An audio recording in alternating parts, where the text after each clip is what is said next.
May kwento ako.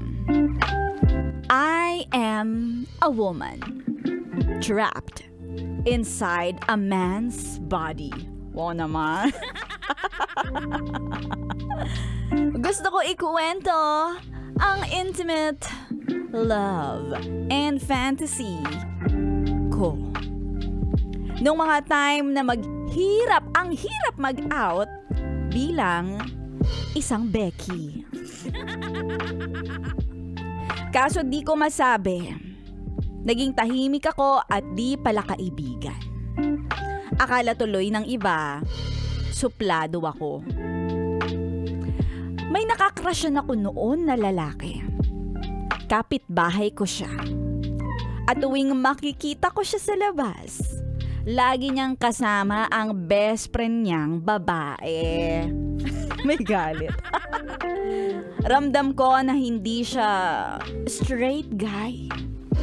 Kasi alam ko, nararamdaman ko parehas kami. Kaya naman, tinanggal ko ang aking hiya. Lumapit ako sa kanilang dalawa.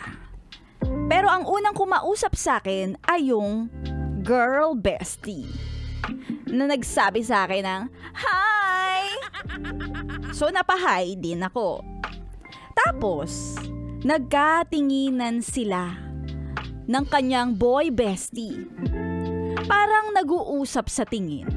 Siguro may mga ganun talaga pag magbe-best friends. So parang may mali. Akala yata nila ay type ko itong si ate girl. Iyo! Hindi lang nila alam na si boy bestie ang bet ko. So simula nun, niyayaya na nila ako na laging pumunta kung saan sila pupunta. And one time, nagyaya itong si boy bestie at girl bestie na manood ng movie sa bahay ni boy. Siyempre naman, hindi ba ako? Go! Go ako dahil super crush ko itong si boy bestie.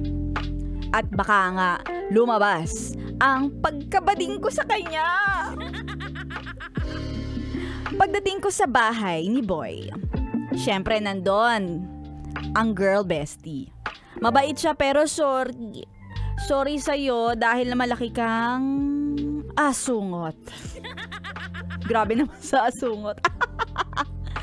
Nandun na kami sa kwarto para mag-inom at manood. Ngunit itong si boy bestie bigla na lang lumabas. At naiwan kami ni girl bestie sa kanyang kwarto. At ito namang girl, dinikitan ako. Tapos sumandal sa balikat ko. Hindi ko alam ang gagawin ko.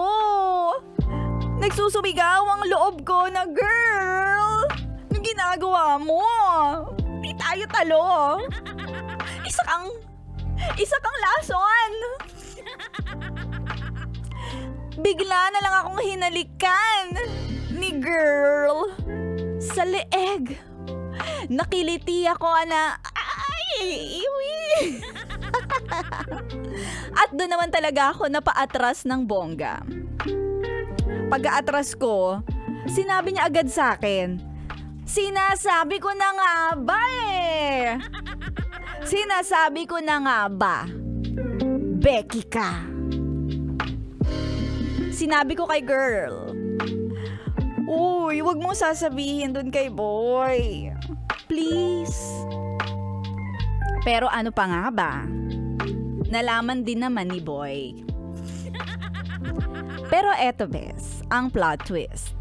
5 years na ang nakalipas. Alam mo ba na naging tomboy itong girl na ito? Hindi ako sure kung dahil ba sa akin, dahil ba na-reject ko siya noon. Wala namang paglilinaw itong si girl.